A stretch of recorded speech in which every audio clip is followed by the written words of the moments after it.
Here's how big a Rocky fan I am. I was more excited to see this movie than I am to see the new Star Wars movie. And it didn't just exceed my expectations, it knocked them on its ass.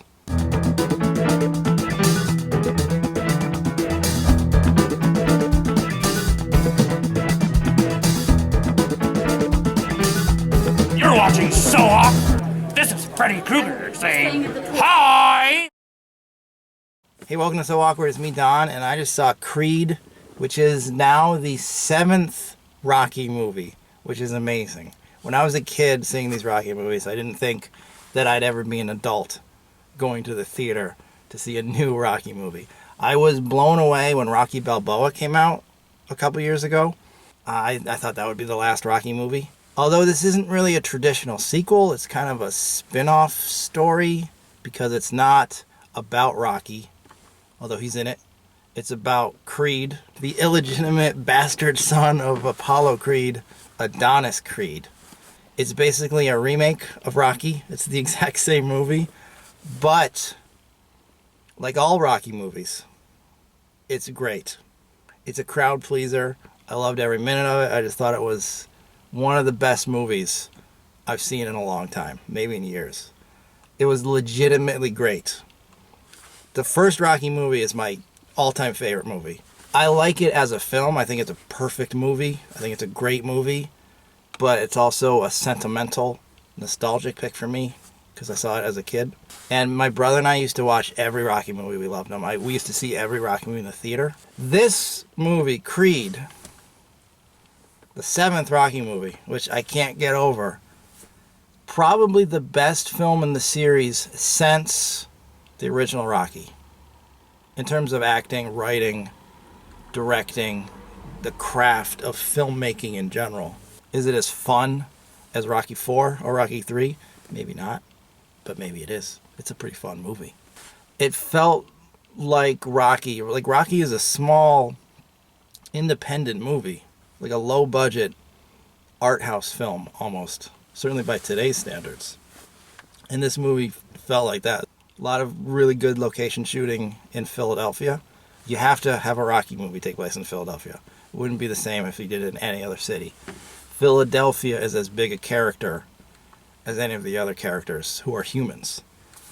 And this movie is a showcase for what a hole Philadelphia really is. I love Philly.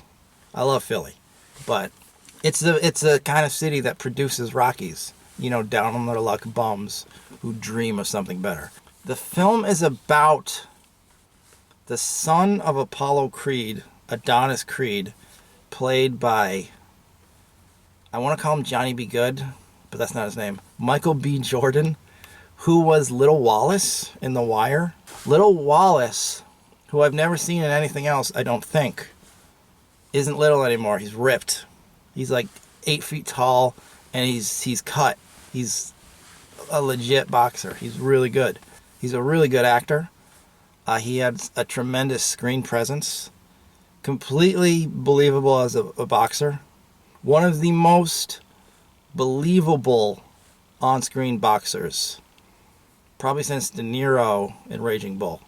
He's not quite as charismatic an actor as, say, Sylvester Stallone or Carl Weathers, who the original Apollo Creed, but he's a really good actor, and he gives a really subtle, understated performance, which I think is what the character required. He was a quiet, understated guy outside of the ring, but then once he got in the ring, he became this other character. And of course, we got Stallone back as Rocky for the 7th time. He's a legitimately old man, which I think is great. I think Stallone, this might be Stallone's first performance playing his age. I mean, as an old man. I love the Expendables movies. They're a lot of fun. But he's really acting in this movie. He plays like a 70-year-old man, and he's really good at it. It's interesting to see Stallone be vulnerable, which is not something he does very often. Copland, who's played a vulnerable character. The original Rocky, he played a vulnerable character. But even in all the Rocky sequels, he becomes a superhero. Like Rambo. Like Cliffhanger. Like Daylight Man. Stallone is my favorite actor. And a lot of that is nostalgia and sentiment, because I grew up watching his films, as I've said, specifically Rocky. But I've considered him my favorite actor. I've seen all of his movies. I see most of them in the theater. And I think Creed is going to be this is going to start another era of his career where he starts doing, hopefully, really good supporting roles in really good movies. Because having considered him my favorite actor, I feel like this movie legitimizes that, and I no longer have to be ashamed of it or preface it by saying, oh, it's a nostalgic thing.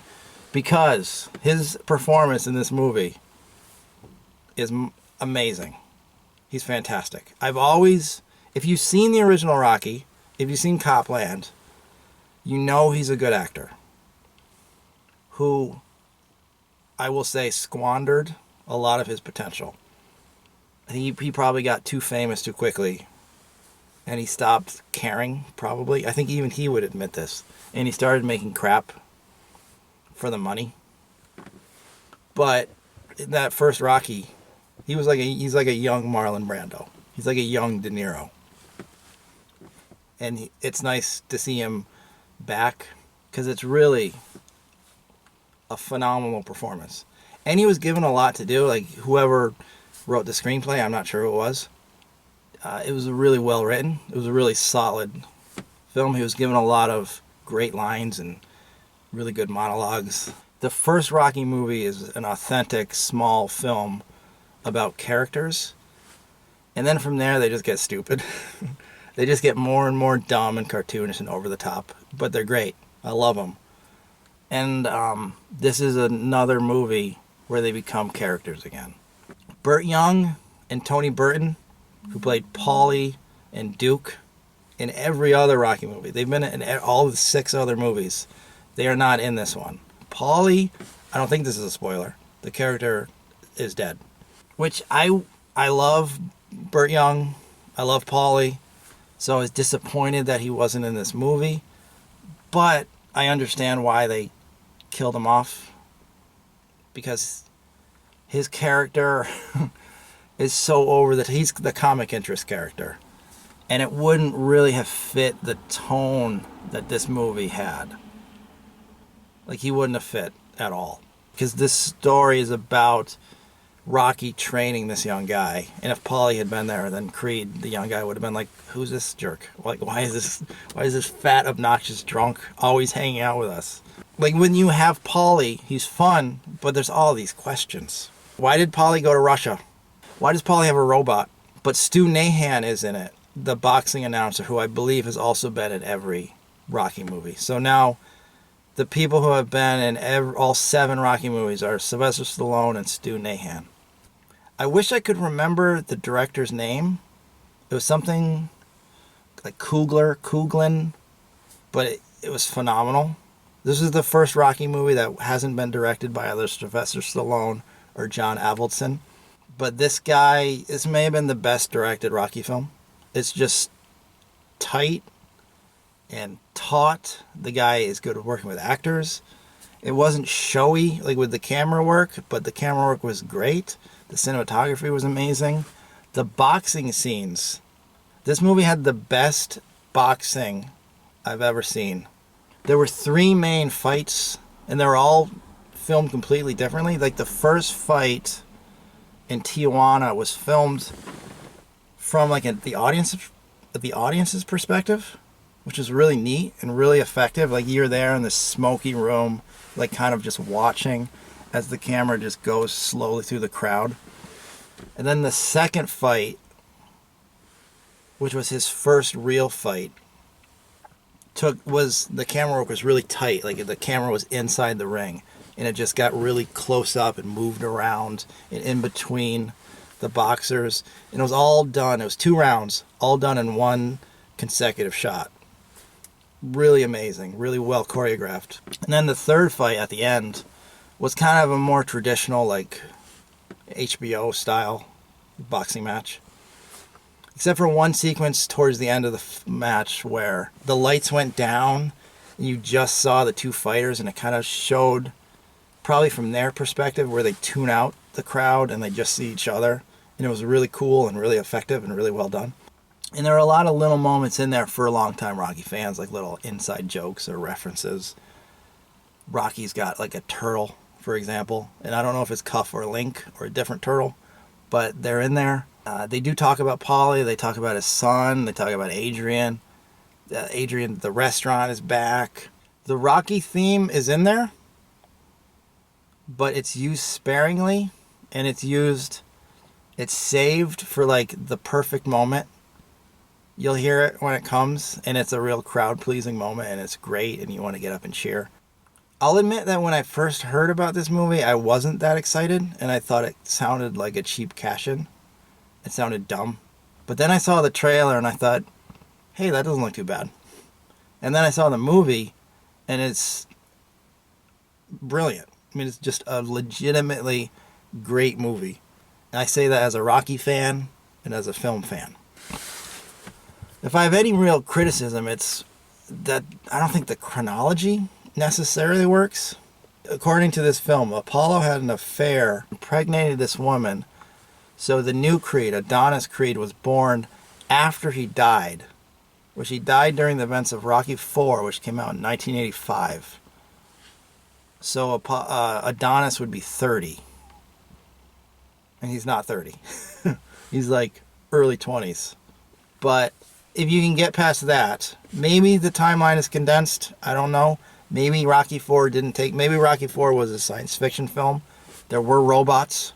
Let's go with that. Let's go with all of Rocky is just science fiction.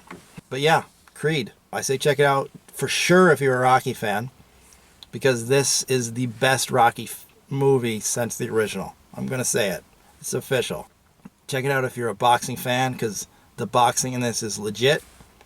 It's really well done. Some of the best boxing I've ever seen in a movie. And just check it out if you're a film fan. It's got everything. It's got comedy. It's got drama. It's got romance. It's got action. Yeah, Creed. I loved it. What'd you guys think? Yo, Creed, we're in a movie again. I'm not in the movie. I'm dead.